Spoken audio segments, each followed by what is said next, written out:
All right, we're looking at a 2004 Road King Classic. I got the pleasure of riding this bike today, and let me tell you, this thing rides and handles so well.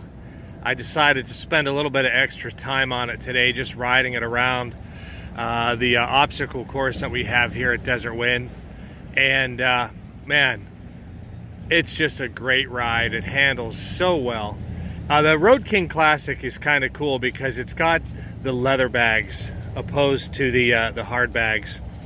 This bike has a dual exhaust, and it's got nice little features like the fuel cap. Pretty slick. It's only got 6,400 miles. It's got 16-inch Ape Hangers, and the bike looks great, rides great, handles great.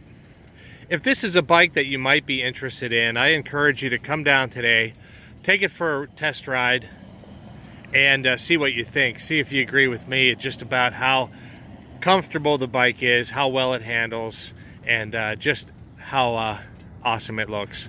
Come down to Desert Wind today. My name is John.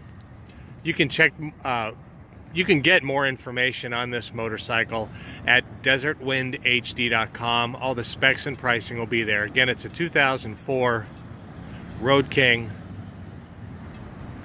Come on down.